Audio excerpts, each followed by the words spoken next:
Hello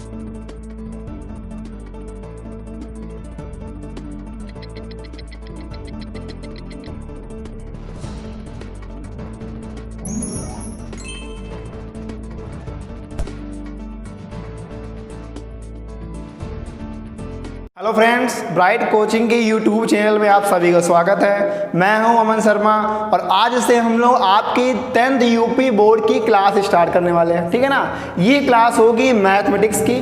तो मैं आपको मैथ्स पढ़ाऊंगा। तो बच्चों, ये स्पेशली यूपी बोर्ड के बच्चों के लिए ही क्लास है ना, जिनको मैथ्स में डर लगता है या जो मैथ्स में वीक हैं, जिनको मैथ्स समझ नहीं आती, तो आप बिल्कुल सही प्लेटफॉर्म पर आए हैं। आपको मैं ऐसा पढ़ाऊंगा कि आपको जो अंदर मैथ्स का डर है ना, वो बिल्कुल भाग जाएगा। और मैं कोशिश भी ये करूंगा कि बोर्ड एग्जाम में आपके नंबर बहुत ही अच्छे आएँ।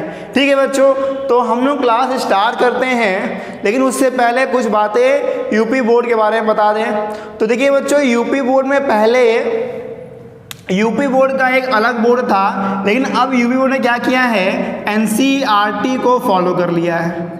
ठीक है ना, एनसीईआरटी एक पैटर्न है जो सीबीएसई वाले फॉलो करते हैं, लेकिन इस समय क्या है, 2 साल से पहले से यूपी बोर्ड ने भी इसी पैटर्न को फॉलो कर लिया है। अब इसको अगर इसने फॉलो कर लिया तो कुछ तो खास बात होगी इसमें, इसलिए फॉलो कर रखा है ना। तो खास बात है बच्चों, जो सीबीएसई का पैटर्न है ना, वो बहुत ही सिस्टमेटिक है। ठीक है, ऑल ओवर वर्ल्ड चलता है, आप जानते हैं। तो हम लोग क्या करेंगे, इसी एनसीईआरटी को पढ़ेंगे, है ना, इसी पैटर्न को हम भी लोग फॉलो करेंगे। और एक बात, पहले यूपी बोर्ड में आपके 100 मार्क्स के आते थे, है ना, पेपर जो होता था क्या होता था 100 मार्क्स का। अब जो आपका एग्जाम होता है एनसीईआरटी में, वो 70 और 30 का होता है। मतलब बोर्ड एग्जाम में 70 मार्क्स के पेपर होते हैं आपके, और 30 नंबर क्या होते हैं, असेसमेंट होता है, मतलब इंटरनल होता है। आपको ये 30 मार्क्स स्कूल से मिलेंगे, प्लस 70 मार्क्स जो होते हैं इन पे आपको वर्क करना है। ठीक है ना, तो ये है बच्चों आपका बोर्ड, यूपी बोर्ड का लेखा जोखा। तो आप अगर मैथ्स में कमज़ोर हैं, है ना, तो आपको डरने की बिल्कुल ज़रूरत नहीं है। मैं हूं आपके लिए, मैं मेहनत करूंगा। आपको बस क्या करना है, आपको रेगुलर रहना है और मेरे साथ साथ पढ़ाई करनी है। ठीक है बच्चों, तो चलिए हम लोग पहले स्टार्ट करते हैं क्लास को। और सबसे पहला काम ये करते हैं कि आपका सिलेबस क्या है मैथ्स का, वो देख लेते हैं। ठीक है, तो बच्चों देखिए, ये है आपका क्लास 10th का सिलेबस।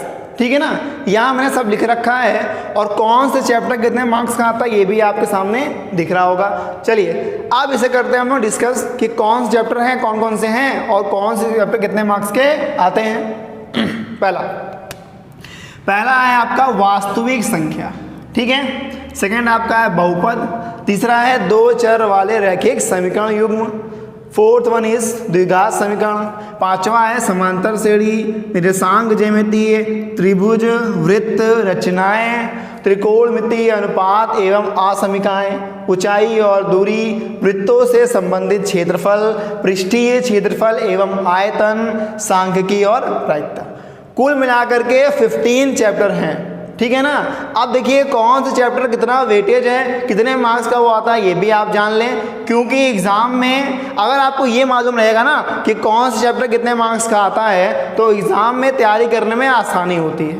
ठीक है ना, देखिए तो आपके जो फर्स्ट चैप्टर है ना, वास्तविक संख्या, ये आती है 5 मार्क्स की। डैट मीन्स एक क्वेश्चन आएगा 5 नंबर का, या फिर इसमें 3+2 का बन सकता है। 3+2 मतलब होता है एक क्वेश्चन 3 मार्क्स का आ जाए, एक 2 मार्क्स का आ जाए। ठीक है ना, तो ये बोर्ड एग्जाम, बोर्ड वालों के ऊपर है वो कैसे बनाते हैं ये। लेकिन आपको क्या करना है, आपको इस 5 मार्क्स को लेकर चलना है ना, कि हमको क्या करना है, 5 मार्क्स गेन करना है यहाँ से। ये चारों चैप्टर मिला करके आपके आते हैं 18 मार्क्स के। ठीक है ना, ये चारों क्या होते हैं, बहुपद, 2 चर वाले रैखिक समीकरण युग्म, द्विघात समीकरण और समांतर श्रेणी। इन चारों से मिलाकर के आपके 18 मार्क्स के आते हैं। फिर निर्देशांक ज्यामिति अकेले 5 मार्क्स की आती है। मतलब इसको भी आप क्या करना है, गौर करना है, क्योंकि जो एक ही चैप्टर है, एक चैप्टर अगर 5 नंबर का मिल रहा है आपको, तो कौन सी बुराई है ना।